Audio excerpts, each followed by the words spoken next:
Ekziston një anë e jetës së Jeffrey Epstein që është hetuar gjerësisht nga prokurorët dhe gazetarët.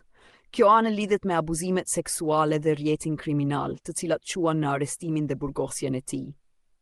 Po ashtu janë dokumentuar edhe lidhjet e tij personale me familjen mbretërore britanike, kryeministra, drejtor të lartë dhe një rreth të gjerë personash të famshëm.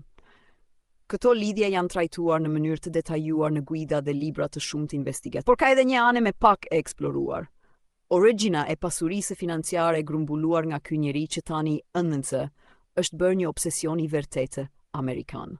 Mënyra se si i grumbulloi Epstein miliardat e tij është objekti një hetimi të gjatë të kryer nga New York Times, duke shajërtuar ditar personal, dokumente financiare, dëshmit edhe në autoriteteve gjyqësore dhe rrëfimet e dorës së pare nga dhjetra njerëz që kanë pasur të bëjnë me financierin midis fundit të viteve 1970 dhe filimit të viteve 2000.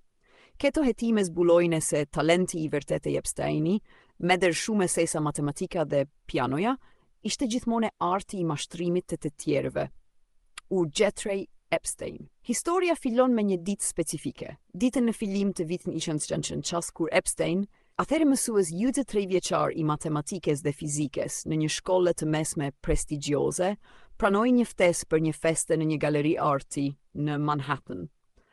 Gjatë mbrëmjes, i njëjti person që i kishte bërë ftesën, baba i njërit prej nënësve të tij, e pyeti pse, duke pasur parasysh njohuritë e tij me aritmetiken, nuk e kishte konsideruar në pruner Wall Street. Epstein shprehu interes dhe disa dite më vonë në nënshkroi një kontrate me Bear Stearns, që një banke ma investimesh. Omnëtë, dyert e zyres ju hapen ati pas një interviste me një menaksher, i cil ishte thellësisht i impresionuar nga 3 cilësi të profesorit të ri. Ai kishte origjine të perullur. Epstein ishte rritur në një familje të klasës punëtore, ishte i zgjuar dhe bindës dhe mbi të gjitha mezi ëndëntës priste të bëhej i pasur. Ai bëri një hap të madh drejt realizimit të asaj endre me atë kontratet të pare.